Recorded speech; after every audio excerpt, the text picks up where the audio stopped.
Hello everyone, my name is Dr. Amna Husain, board certified pediatrician and mom, and I'm coming to you guys for my very first actual educational content episode of my YouTube channel, and we're going to actually be talking about something really fitting around this time of year, New Year's resolutions, and if our children should be keeping them.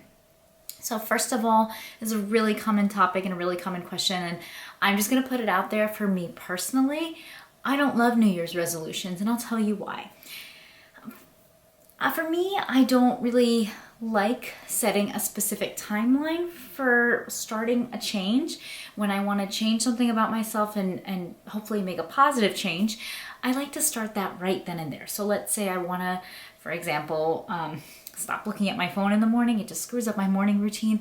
Why wait for January 1st? I want to start December 17th when that idea pops into my mind. Or if it pops into my mind on the 17th, I'll start on the 18th. That's just the kind of person I am.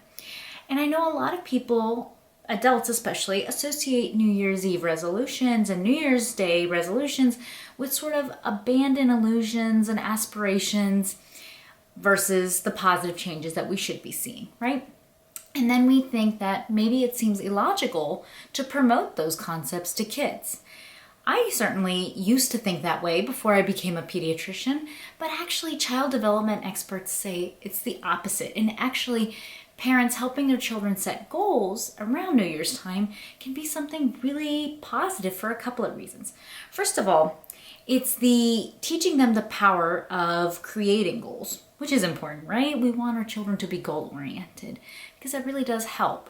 It helps in life with, a good work ethic, to be hardworking, to set goals, to try to meet those goals.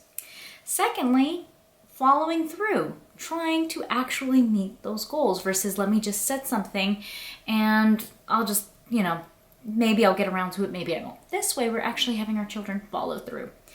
Third, accountability. So parents and children talking about it together, it actually creates a little bit more accountability between both parent and child and can, in a way, strengthen your bond. So I know that perhaps setting goals for children might seem overly ambitious or might seem a little excessive.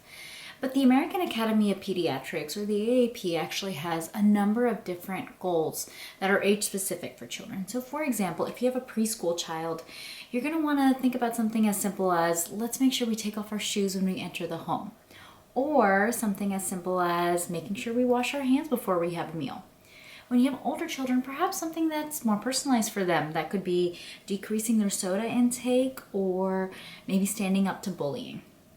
And again, if you're thinking that this is overly ambitious or maybe a bit excessive for children, especially in the age of overscheduling, which I completely understand, I want you to remember that some experts, and especially child development experts, do think that this is actually the best time that we can start setting goals and goal-setting behavior for children. So I actually want to read you guys a quote from Christine Carter, who's a PhD and author of Raising Happiness, 10 Simple Steps for More Joyful Kids and Happier Parents. She states that kids ages 7 to 12 are still young enough that their habits are not firm.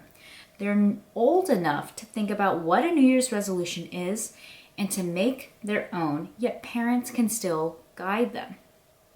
So remember, for young children, it's not about having a profound resolution. That might be the same for, let's say, an adult like me, But it's about, again, setting the goals, trying to follow through, and having accountability. So now that we've talked about how helpful it is to actually set goals for children, let's talk about great ways for families to do this together. I actually think setting goals before the new year can actually be a great family fostering activity. You can actually build teamwork as well. And it's a great way to sort of brainstorm together. If you're not really sure what you want to change, it'd be great to get everybody's input.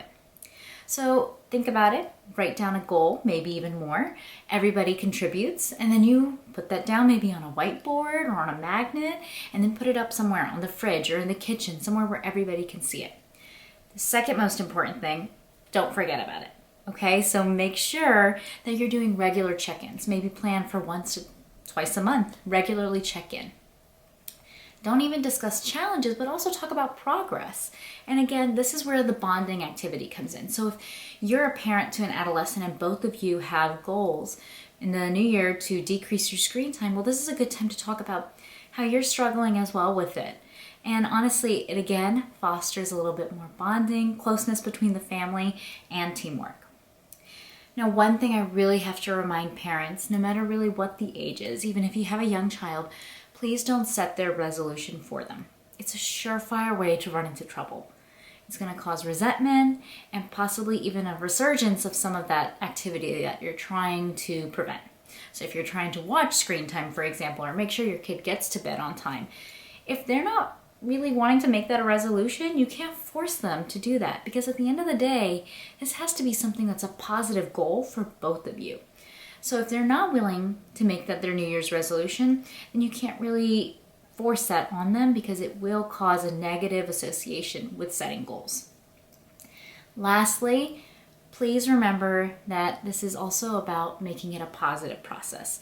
So you are a role model, and how you approach this and setting your New Year's goals is going to also rub off on them. So make sure we're, keeping track of what we're saying, how we're saying it, our actions, and our emotions as well during this time. It's been a really hard year, and I think we're all looking forward to a spark in 2021, some kind of happiness, a fresh start. So I know a lot of people are making resolutions. Happy New Year to you and your family.